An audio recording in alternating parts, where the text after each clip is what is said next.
And welcome back, ladies and gentlemen, in the Elite Series League of Legends Division 2 promotion tournament with PERTINAX against Dynasty. And on my side, is it a plane? Is it a bolt? I don't know. No, it's Daniel, because QG sadly got hit by Thunderbolt. No. No. But he has some headaches, so because of that we decided to do the switcheroo, and here's Daniel. Nice to have you here, man. Nice to have you here. Yeah, I'm not so pleased by this, but it's fine. No, always looking forward to cast some wonderful League of Legends, of course. And I think with Dynasty and PERTINAX we are going to see some, because those two games definitely look promising. Yeah, you looked so chilled, man, with like the arm, with like your arm here, so like I don't know, and with like the hands. I don't know. I'm coming straight from vacation, you know. Yeah, you look really chilled right now. Where did you make like big vacation in some different country, or just Germany, no, Luxembourg? I wasn't on vacation at all this summer. No. I started working, so I couldn't take off right away. Do you know what I will do around end of October, starting of November? What will you do? Did I never tell you? No, you never told me. Guess who will watch League of Legends World Championship live in Korea? What? Yes. Wow, that's crazy, man. I will travel to South Korea, and actually I have tickets for 3 out of 4 quarterfinals. Okay. Only the quarterfinals, so you're not staying. Yeah. Sadly, I checked like this, I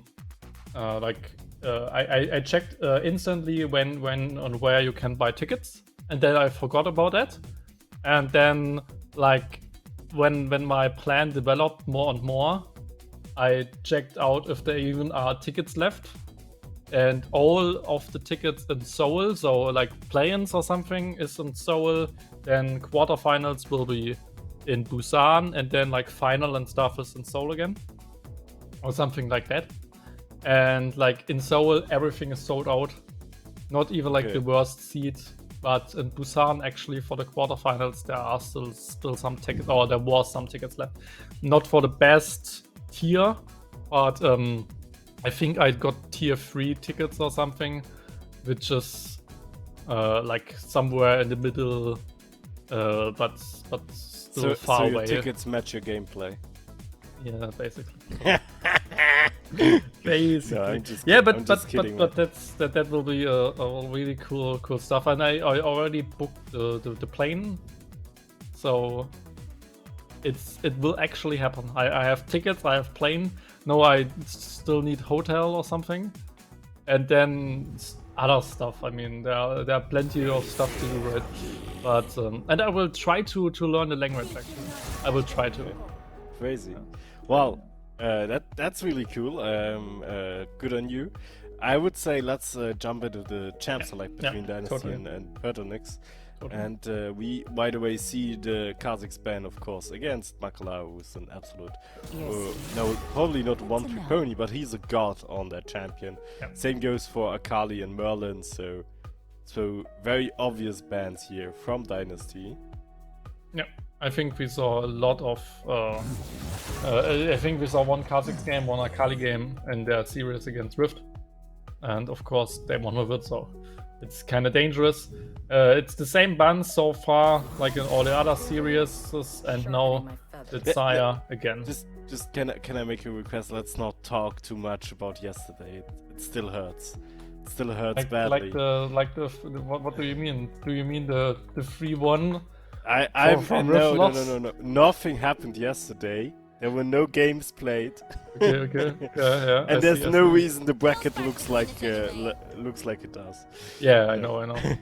But a lot of target bans we can see here today. I think Zoe against like UniQ also makes absolutely sense. So does Lydia against Frankie. Was showing off. I'm sorry. Yeah, because of that, Jarvan is open. That's all I wanted to mention. Yeah, Jarvan was open last game as well, though. No. Was always banned. okay. I thought I saw Jarvan. Maybe I'm just tired. I'm very tired. Yeah, we see a Xavier Alistair definitely fitting into the meta currently, and I think as it's not Zoe, it's what is her name? Kaiser. Help me. Kaiser. Kaiser, very strong AD carry, one that Mr. Hub really showed off on also yesterday, but also today. How could he show off yesterday if yesterday nothing happened? I don't know. In solo queue, I mean. Yeah, in solo queue. Yeah, he plays a lot of solo queue actually. It's the most played champion there. But yeah, there's Nautilus. Nautilus against Alistar bot lane. So yeah, it's an interesting tank versus tank matchup. The Jarvan is really strong, and Sylas already just because there's the Alistar. I kind of like it, but also it's punishable because usually Sylas against some range matchups could be dangerous. So maybe PERTINAX jukes out some really good counter, but it's hard because some of those counters are hard to play. Like for example, you could play Zoe or something just to give him bad ultimate in the hard matchup. But if you play something like the Orianna or something, he gets like a crazy good ultimate. So, yeah. And Ari is a good matchup, is a good ultimate as well. But at least you get away from him. Not if he steals the ultimate and he gets behind. Yeah, so it's but it's playable. But I think there's definitely some merit to picking the Sylas so early, because of course you're saying, like, when you pick the Sylas early, the enemy team has to be afraid of picking good ultimates, and that's something you don't want to be in as a position doing a champ select, because you want good ultimates. Yeah, and I think the Ari on Merlin works very well because he has been showing off on that lately, let's say, as well. With Spellbook actually, like Magi's, and he went up to 25 stacks on that. So yeah, very dangerous Ari, one could say. And now of course a focus on AD carries for PERTINAX's bans, as we want to limit the options for Dark UniQ going into this second picking rotation. Yeah. On the other side, banning out some junglers, because probably we see now a jungler on the side of PERTINAX, and then just last picking, counter picking essentially on top lane. I mean, there are some classic counter picks to Jarvan like the Kindred, but I don't think that Makla wants to go into something like that, and it rather picks like a defensive counter like the Poppy. Like the offensive one would be the Kindred and just perma and waiting, but maybe it's a little bit too coin flippy. Yeah, but also the Poppy is still a flex pick, right? You can always send it to the top lane, depending also a little bit on the bot lane that we're going to see from Dynasty. And it looks like it's going to be a Xavier here for Dark UniQ, of course, with I think 3 of his hyper carry champions banned. And it's going to be the Varus, very popular pick currently as well, on this 13.17 patch. So yeah, and if I remember correctly, like Varus maybe was his most played champion in the spring split or something. I think we saw plenty of Varus games from Dark UniQ. I believe so. But did we? Yeah, I think it was one of his most played champions, definitely. Yeah, I definitely didn't cast all the games. Like in my head, he's definitely a Zeri player and has been a Jinx player also at some point, but I don't like associate his name with Varus, but I don't want to go against your call if you're pretty sure on it. I will check it. I will check it on the second screen. We actually see the Humulu on the studio. Uri was banned last game, so we see it today, and there's Chris as an answer somewhere to Udyr. He can at least jump away and stuff, but it's not too easy. Yeah, I mean, kiting against an Udyr is quite a hard job, especially if the Udyr is able top to lane. somehow get into your face, and it also puts Jarvan onto the top lane. They bamboozled again. Yeah, and I think Hazagi relying on like the dash so much to get his knock-up out and everything is a very bad pick against Poppy. So I don't really understand the philosophy behind this. Maybe they just prioritized the Udyr so much over having the strong pick on top lane. Or what's your opinion on the top lane matchup there? I think it's just terrible for Jarvan. I mean, they tried to dodge the matchup, and now they still need to play it. I mean, and on top lane, I mean, normally on jungle, if you are just on a cross map player or something, probably can't stop you. If you are just faster than her, probably can't stop you. But on the top lane, I mean, first of all, you are not ganking, so the whole strength of Jarvan isn't really there. And always, if you try to all in her, she just has W. And all your combos done. So, but at least level 1, he has good poke, and the passive auto attack is really strong. So, it's not terrible, but it's not the best matchup. But do you remember what I said about DYNASTY and Varus? Yeah. What exactly did I say? You said he played this a lot during spring, I think. Yeah, exactly. It's not a lot. I mean, he played it 3 times. Like 3 times Caitlyn, 3 times Sari, so it was his most played champion. But especially, he won all 3 of it. It's 100% spring split Varus. But spring split is also a long time ago. Spring split is also a long time ago. That's true. In the summer playoffs, actually, he played it 3 times as well, and won two out of them. So. It's kinda right that I called it that he played it a lot, just because we saw essentially 7 games, 7 Varus games from DYNASTY over this whole year. Yeah, and that's at least some number, I would say. Yeah, just Kaiser. Kaiser is his most played with 8. Yeah, but. I mean, still stats don't lie, I guess. Varus is a good pick for him. Minions have spawned. And yeah, I really like to see that Hazaki even is playing like with such a crazy item build with the Doran's ring as a start, and he of course plays with Ahri, just a little bit more poke. Usually you just go for E-Max sometimes, even just for really easy to hit poke.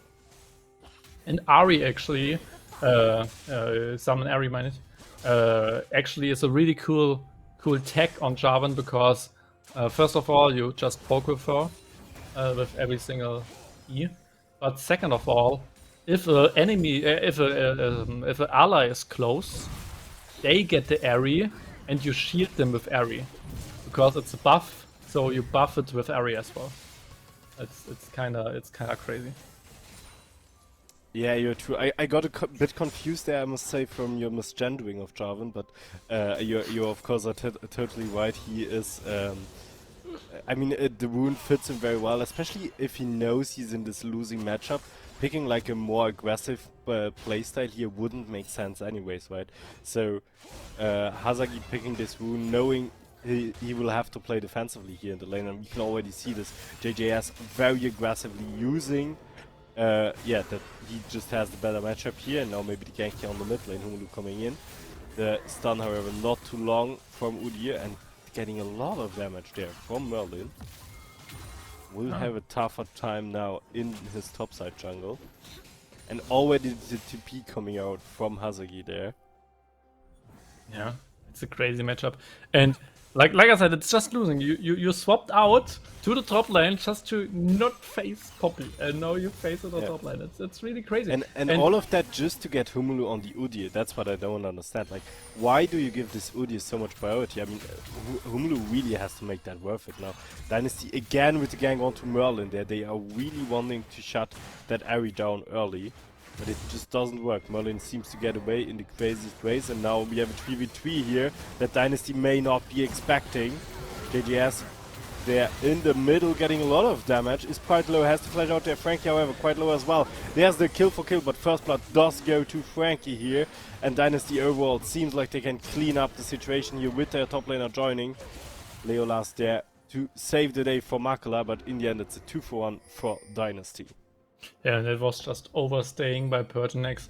I think JJS definitely wanted to stop the hook, but couldn't. So Crablord actually got it. But in the end, it's just, I mean, Sylas and Uya are such crazy skirmish champions. They're just doing those 3v3 skirmishes, or it was even a 3v4 almost, because of course there came Hazagi and Crablord. It's just losing for them, so PERTINAX just overstayed their welcome. I think the early game was pretty good. The invade, especially on the blue buff, because they had the prio on JJS. But with the prio on bot lane, they could just go for those really annoying mid lane roams. And then, of course, Flash got dropped and stuff, so it was just better for Dynasty as a whole. But yeah, I want to mention the point you did make. Or maybe we see a little all-in here on Varus. I think Dark Unicorn will get out just fine here. Maybe the re-engage here from Dynasty. A lot of damage coming out there, and with the arrow, Dark Unicorn able to claim the kill. And Mr. Hubby eating some damage here as well. But Merlin is also on its way to bot lane. Maybe PERTINAX still wants to try to save the day there. No, seems like they are going to let off. Yeah. I mean, it's crazy. PERTINAX went for this aggressive play on bot lane and just got punished. I mean, that's always... If you go for a play and you die in the end, it's always sad. I mean, you mentioned the prio on Udyr, right? Yeah. And I think that it's not a prio on Udyr, just you saw a bad matchup and Humulu just told them, oh, against Poppy, I can run them down with Udyr. And that's the reason why they wanted to swap out. And actually, and that's pretty funny. But what bad matchup did they see? Jarvan Poppy in jungle. Yeah, but Poppy wasn't meant for the jungle. Oh, she was. You think so? She was. I mean, yeah, as an answer on Jarvan. And then they picked like the counter pick to Poppy in jungle with Udyr, and then. I don't know if Kraze is really like a good matchup into Udyr, but it's better than Poppy. And then they just swapped the Poppy into the Jarvan. And the funny thing is that they could even have just played Jarvan still in jungle, because Udyr top lane, right? would crack the Poppy. So yeah, and I think Jarvan works perfectly fine against Graves as well. Yeah. So yeah, I mean, he just jumps out of you. It's kind of like with Kindred. I mean, the big reason why Kindred is a big counter, because you just jump out of the combo. So you never hit the combo against Kindred, you never hit the combo against Graves, and then Graves just runs you down. So it's essentially not good as well. But it's probably more playable, and especially top lane will be hard winning for the rest of the game. I think also, apart from that, like, having a losing matchup in jungle is never as significant as having a losing matchup on the lane, because the laners are constantly facing each other, while junglers are not, so it doesn't matter too much if your junglers are countering each other, because they're going to see, if you play it well, you read the enemy jungler well, you are not going to see each other for that amount of time. But I think we have talked a lot about top lane and jungle right now. What do you think of the other lanes matchups? Yeah, I think the mid lane matchup is fine. I mean, Ari even chose the matchup, so Merlin knows he can play it, and especially every time Frankie tries to hit her with chains, he just gets charmed. So as long as Merlin is not using charm early, he is always safe in the lane. And bot lane is pretty like 50-50. Like if either support jumps in, he dies. So that's what we saw. Leodas try to play, he dies. So just don't engage in an engage versus engage matchup. So it's pretty normal. And I think the big focal point, especially for PERTINAX, should be top lane. Just babysit top lane. I mean, babysitting a tank maybe is not the best idea. But it's... Oh, maybe there's a tower life. Ooh, yeah, going in deep there onto Dark Unicube, but Leola's Grapplout is coming in. And we already see Leolas did go down. This totally going against PERTINAX here. Mr. is on one, Ignite still taking Grapplout now, going in behind. Should have his Q up there any minute now, and he's hitting it, of course. And there is the kill for Dark Unicube, making that 3 into his counter. And that really puts him ahead, but also the fight now here, breaking out at the Rift Herald. Humlu did claim that one, but will be punished for it. And killed here off by PERTINAX. We're now trying to fight back into the game. Leolas even going in deeper there onto Frankie, who is using his ultimate to disengage, of course. PERTINAX isn't done yet. Wonderful charm there onto Grapplout, the support of Dynasty, and he is going to fall. And Hazagi putting out the Cataclysm there just to keep PERTINAX in place and make sure they don't do anything crazy anymore. Yeah, and at the moment, PERTINAX botlane is biting their own ass. I mean, just tower diving without level 6 on Leolas, just instantly dying against the turret. And then even Grapplout came back so that they could kill Mr. It's just, I mean, like I said, in an engage versus engage matchup, don't engage. That is easy, and Leolas sadly isn't calculating it right. But I mean, in the end, they got no 3 kills onto Graves and Makla. We know him from Spring Split, we know him from Summer Split. He is one of the better junglers in the league, and he definitely knows how to carry those games with such a lead. Yeah, absolutely. He can make those 3 kills worth it. And I saw the comment earlier in chat that Humlu on a carry jungler is a joy to see. But so is Makala. Like, his Kha'Zix is insane, but in general, his carry junglers are an insane thing to watch. And yeah, I'm really excited to see now how these two will perform here against each other, because as we've talked a lot about Yudi, he's kind of in a carry position here as well. He's been prioritized a lot. So Humlu has to make this really work, and so far that doesn't work out for them. Yeah. Oh, Makala could go for a kill on Grapplout here, but there's Humlu. Yeah, Humlu is there as well, and the TP is coming out there from Ari and Poppy, actually. All of PERTINAX TPing here into the bot lane. They don't want to see another fight go against them on the bot lane, but Dynasty just looking so strong, picking them up here one after the other. Mr. Hub already being down, and with that, it's 3 kills going to the counter of Dynasty there. Yeah, beautifully done, even with one person less. And Hazaki just deals so much damage. Those 4-man Cataclysm, I mean, he's just carrying it. And first of all, I thought, okay, Grapplout is face-checking Graves. That's a bad sign. Double teleport, sometimes you don't see the double teleport and just one, and you think, okay, it's fine, but then there are 2 people.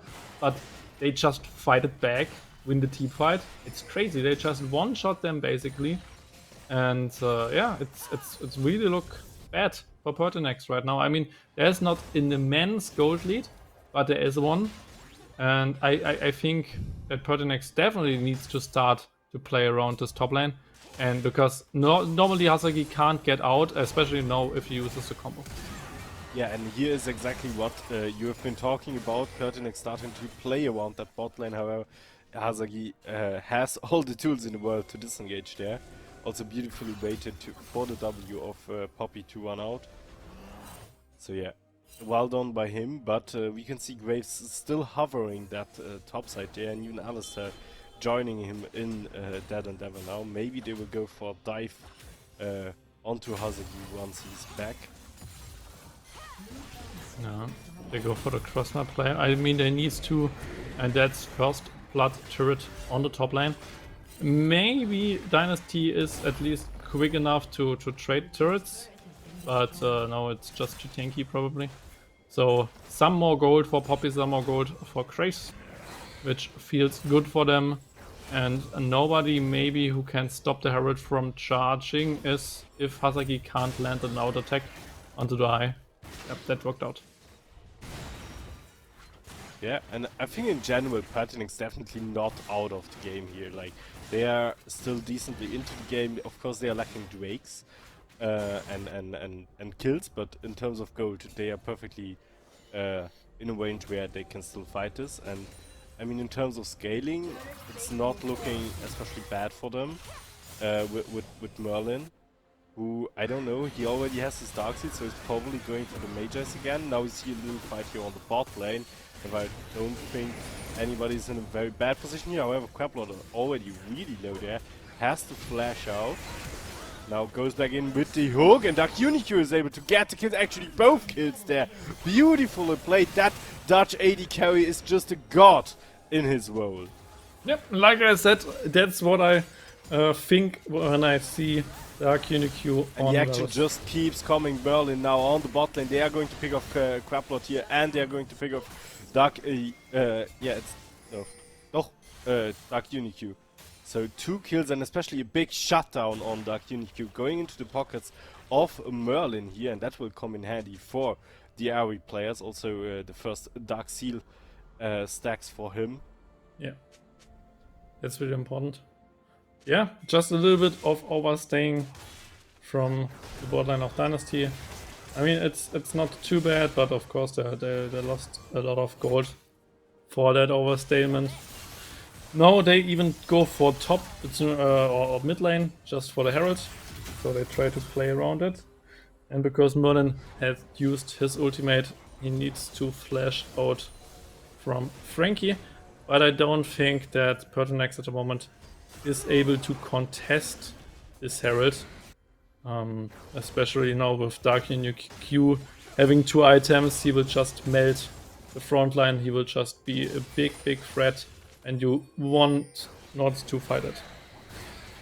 Yeah, so I think the players we want to look out for is Dark Unique on the side of Dynasty, but also Makala and Merlin on the side of PERTINAX.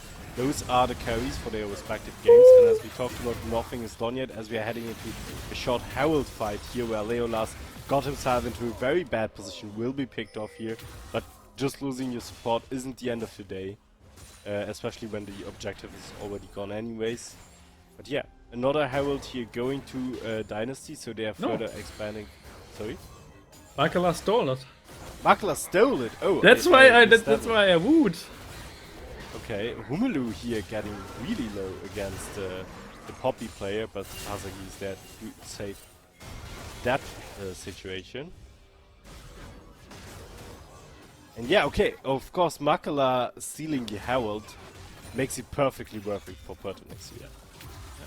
Just losing support for that is definitely worth it. And there we see like the big strength of Alistar ult. Oh, no, maybe not in this case, but the big strength of Sylas when there's an Alistar. Just stealing the ultimate makes Sylas pretty much unkillable, especially with all of those healings. So that's the reason why you pick it, but this ultimate kinda got wasted. Tracker spawning in 1 minute, and we might see a big fight there, because that could be a soul point for Dynasty. PERTINAX probably does not want to drop it, so they definitely need to play around that. At the moment JJS is top lane with teleport, so he would be around if they need him, and we saw how strong he is in the 1v1, how strong he is in versus Jarvan and versus Udyr, but he will probably get melted by Dark Unique Q, so you kinda need to make this team fight working, especially with like the ultimate of Poppy. You can maybe separate some people to then go for a winning team fight. Yeah, you can definitely try to do that. On the other hand, I'm thinking, does PERTINAX really has to fight that? JJS there in a bit of a bad position, realizes that however very quickly and uses his flash to get out of it. Leolas now however very aggressively there. His team of course wide around the corner. But yeah, just to talk a bit more about my view of do they have to take that fight. I think they could have waited for more power spikes to come in on Graves and Aoi here. But now it's looking like they are in the better position here. They have started to Drake. They have already claimed the Drake. Very well done for PERTINAX there. And now the Anya just coming in. Humelu already very low there. They try to focus onto Leolas. Do get him in the end of today. And Mr. Hub as well. And Dynasty now just taking apart PERTINAX here. Frankie going after Merlin there. And in the end, it's a clean ace for a Dynasty. And that's exactly what I meant. I think PERTINAX wasn't ready for that fight just yet.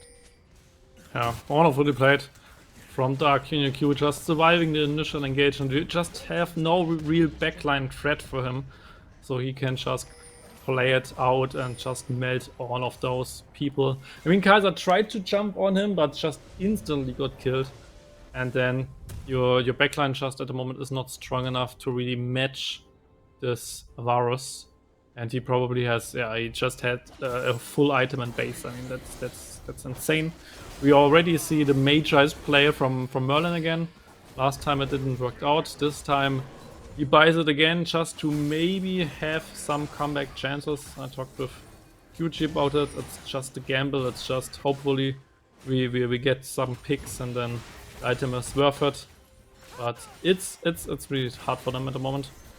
And yeah, all those team fights definitely go to Dynasty. So maybe PERTINAX needs to start not grouping, but rather try to go for some catches. I mean, they have Ari, they have Poppy, Alistar, so they can try to go for catches, but now they have teamfight. Yeah, Dynasty going for the engage here onto PERTINAX, dropping really low, however, they're immediately on the Odir.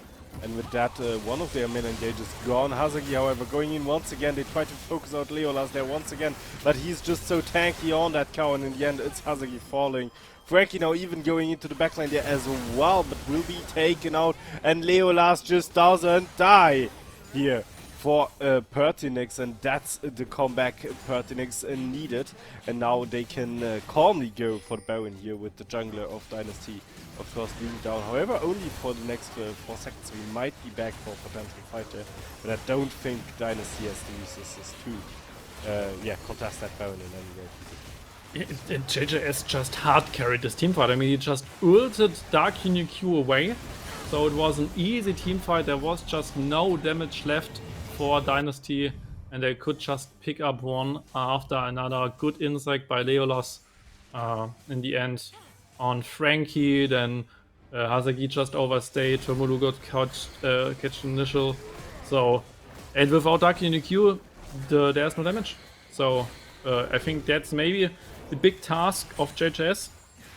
Just always ult DYNASTY, or just always be the threat to ult him, so that DYNASTY maybe isn't starting auto attack because he needs to concentrate on those sidestepping. So that looked really good for PERTINAX. And now with Baron they might get some more turrets, and with the turrets they might get back into the game. And this could be a clean one-shot against Frankie. Oh, it's close. Yeah, Frankie dropping really low there, but in the end he does survive. And yeah, that's another tower there for PERTINAX. They immediately put that Baron to a use here, making sure they earn some more gold, get back into, or get a decent lead here actually. And of course we're able to get the last dragon here as well, so no soul point there. And it's starting to look more dire here for Dynasty in that third game in this best of 5. Yeah, Shrek is spawning in again 1 minute. Oh, found Ari, but she just ults out. And she has some Magi stacks now, so after winning a team fight, even get some more AP, which is good for her. And I believe that both teams probably want to fight around the strike because it could be a soul point for Dynasty. PERTINAX, of course, wants to stop that, and last time it worked out. They just ulted someone away and then just zoned Humulu away from it. After that, they lost the team fight, so maybe just not overcommit to a fight after that, but Drake could be contested by PERTINAX. Merlin needs to move. He has teleport. Now he goes back base. Probably has some little item to buy, but needs to teleport in soon. Yeah, and this Drake is going to be so much about Makala. Here we have the Poppy coming in from the backline there.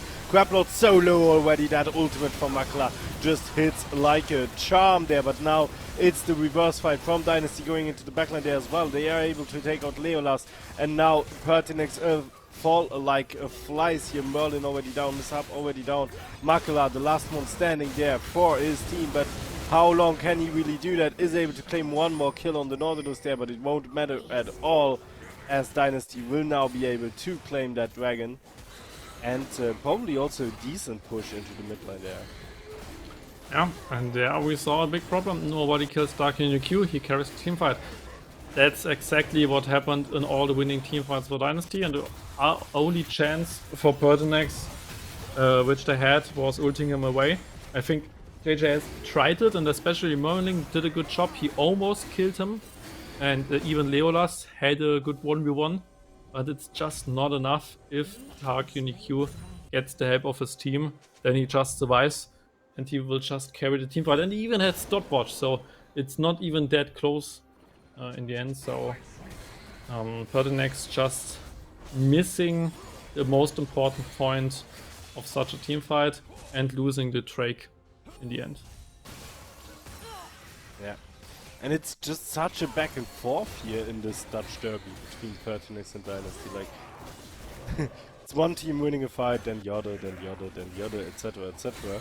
And yeah, everybody just keeps coming back, and I think that's what makes this game really exciting to see.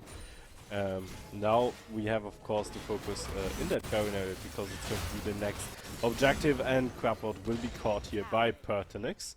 Of course, in the end, not such a big problem in this state of the game, because it's still 1 minute 30 until the next Baron, so Craplord will be up again for that fight, but it's a little bit more gold into the pockets of PERTINAX here. And that of course always comes in handy. And now 20 siege here a little bit in the mid lane. However, that doesn't work out for them as well. Also losing their support in the meantime, and also Poppy in a bit of a dire situation here. Makla is around the corner, but how much can he really do? And the answer is not a lot, and that's going to be a double kill here for Dark UQ in the end, who fills up his pockets even more. And I mean, he's almost full build by now, so... He hits like a truck if he is able to auto-attack there. And I mean, Leolas just again a little bit too aggressive there, and probably tried to flank. Maybe they even tried to go for a tower dive, a sneaky one, but it just did not work out. Now there's a little trap, and they definitely have enough burst to probably kill Craplord again if he face checks it. But he is not doing that, so he's safe for now. Yeah, and Baron is on the table now. So, and especially with this Varus, you can just rush it down in a near instant.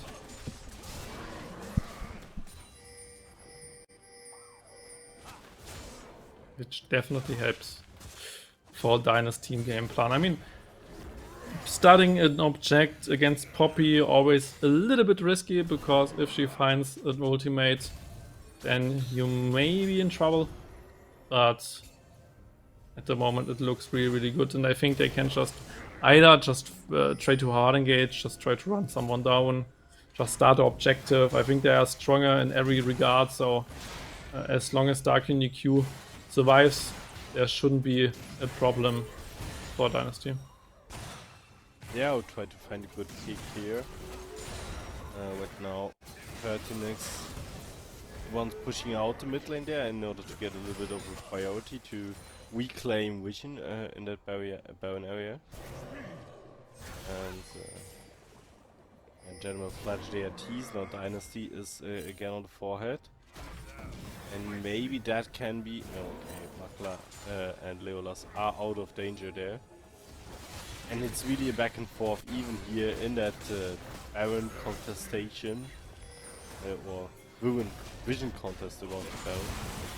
Now the Engage is coming in there onto Hazagi, and he's immediately being shut down there from PERTINAX.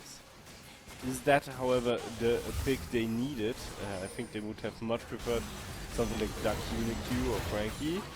And now the Engage from Dynasty, 4 against 5 here. Mr. Hub goes into the backline. They try to shut down Dark UQ, but he is still alive, however very low. How much can he still do for his team, which are playing this front to back right now, taking out Humalu. They're taking out Craplord now, and now Frankie is in there as well. How much can he do, however?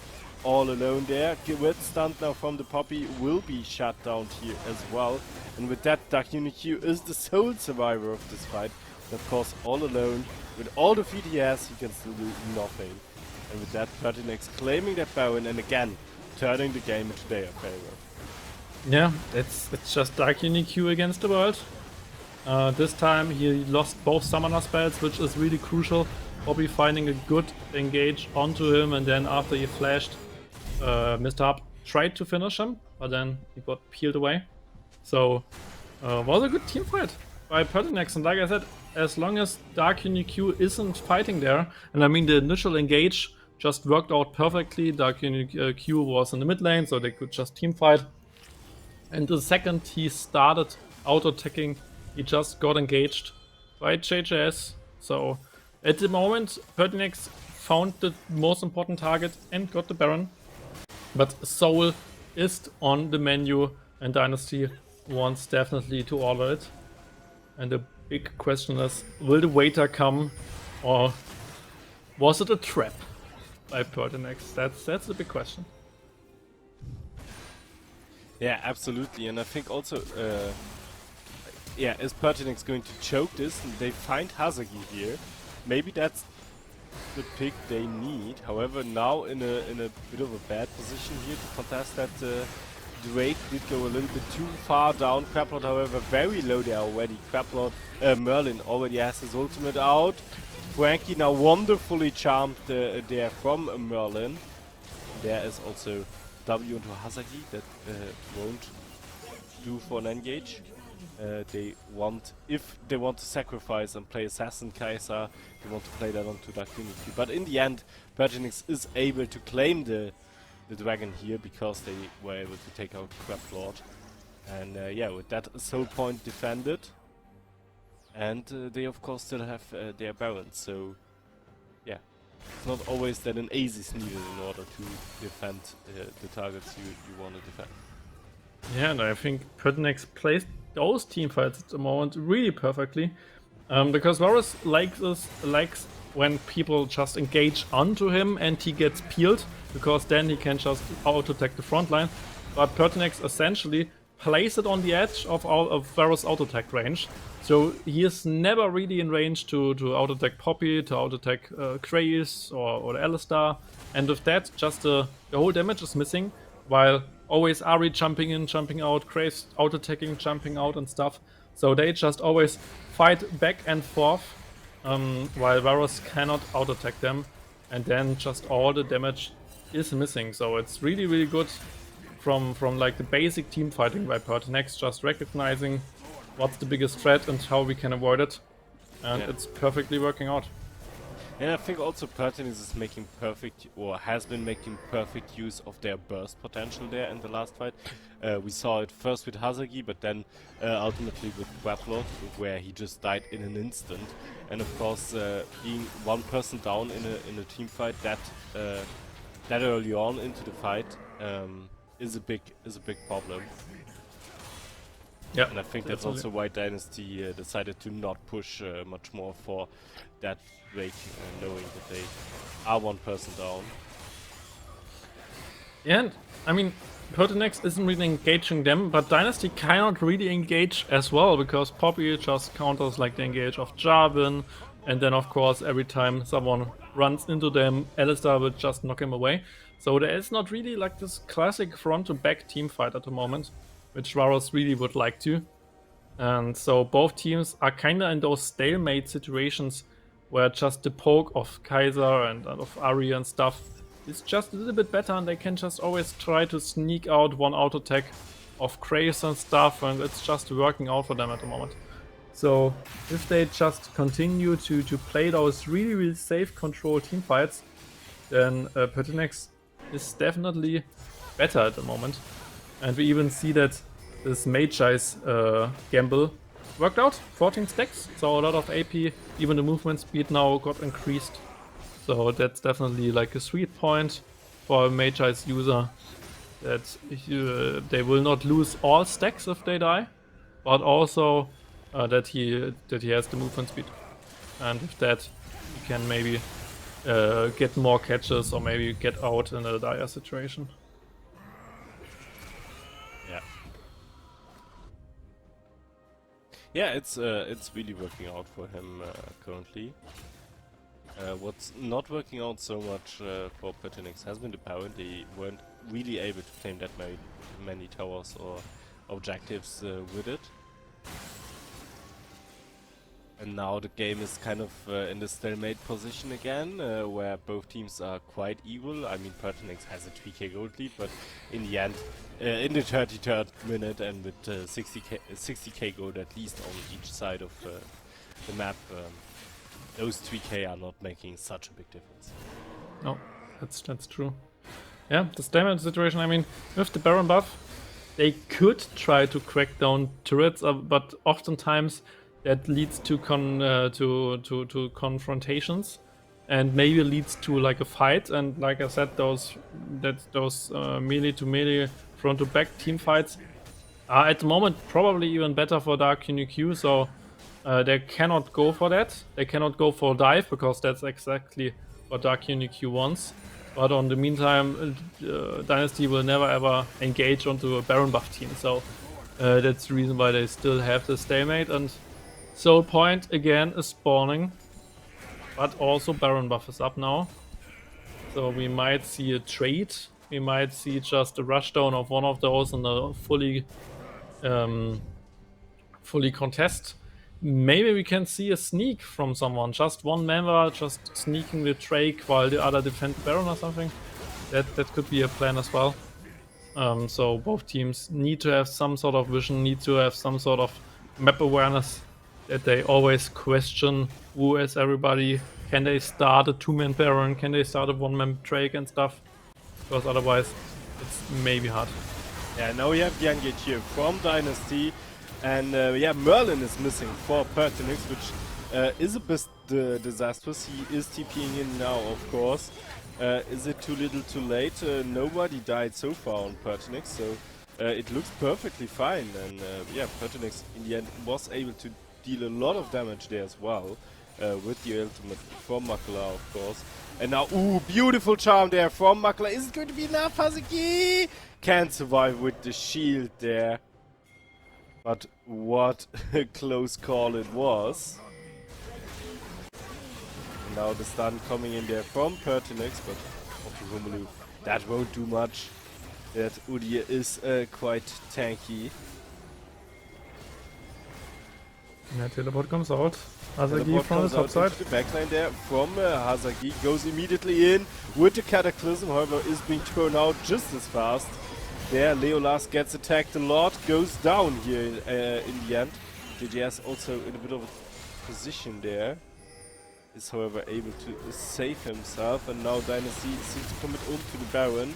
And PERTINAX just say, what, you know what, take that Baron, we are going to take your base. They do go for that mid lane inhibitor tower push. And were of course able to claim the dragon there as well. Yeah, that game could be a long one. I believe we will see a soul in 4 minutes. Because with this Baron I don't believe that Dynasty can just finish out a game. So we will see probably one more team fight around Soul Drake. And that's definitely Soul Drake for either of them. Yeah, lately those team fights got a little bit weaker of PERTINAX. Some people just got caught, and now maybe Makala. Okay, it's pretty safe. He is able to escape there once more. Yeah, we're really approaching late game here for currently of Legends standards. I mean, back in the days we would say this is mid game, but here we have the next engage onto Leolas down in the backline. But he's not the ideal target there if you want to catch PERTINAX, and that's what they are showing off here as well, getting Frankie now in return. And yeah, Merlin is quite low there, goes down as well, but so does Hazagi. And now that UNQ, the last man standing from Dynasty, will not be able to do anything here. And with that, it's going to be a triple kill for Mr. who's now also getting back into the game. which will be a real threat for Dynasty, because now they don't only have 2 but 3 members that deal a lot of damage on PERTINAX, and that Dynasty has to look out for. And especially it will also be their inhibitor, of course, in the mid lane. I don't think PERTINAX... It could be. They will go for it. 100%, they will try it. I mean, they should, but I don't know. Preplord is back up. It's going to be a race against time. Frankie coming up in 5 seconds, but it might just be too late as PERTINAX is taking up the second win here. And with that, yeah, wonderfully done from PERTINAX, honestly. Yeah, it especially a crazy performance by Makula. I mean, 10, 2, and 12 or something. Just like we said, on a carry, Makula's almost unbeatable, and he is so crazy. I mean, really, he stole some objectives. They got all 3 trakes in the end. So no soul actually, just 3 trakes each. And just, I mean, he just died 2 times, right? So yeah, what a crazy performance. And I mean, in general, game, like, what is up with PERTINAX? Why are they so crazy good? They won yesterday against Swiftslofts in an absolute 3-1 upset. They are winning today against Dynasty. They are leading the series 2-1. They might go for the same as yesterday, so a 3-1 upset against Dynasty. And then they would be straight into finals. And I'm reminding everybody, they only made these promotions because of, like, tournament points. Yeah, because I think in spring they performed just because, and that's crazy. I mean, they did not make the regular playoffs, right? Yeah. But because they had points from last playoffs. Yeah. And now some points. Split, they also didn't hit playoffs. They have never played playoffs all year, and now they are crushing in promotions. Yeah. I mean, Jormungandr normally got 3rd place, right? But the 3rd place points from summer are not enough than the 2-time not making playoffs in spring and summer together. Actually, crazy. I think the deal was JMGG made 4th place, else they would have been in the promotion tournament. They made 4th place in regular split. Yeah, but you know, yeah. So PERTINAX did 30 points in spring and 40 in summer, which is 70, and Jormungandr, which getting, because they got 4th place, get 60, so they have 10 less. They have 10 less. And if JMGG would have done anything else than going right out of playoffs, they would have been here today. What? If in playoffs, if they would have won one best of 5, they would not be in, I mean, JMGG would be in the promotions today. Yeah. So everything came together perfectly for PERTINAX, and now they're totally crushing promotions. Like, what is up with that?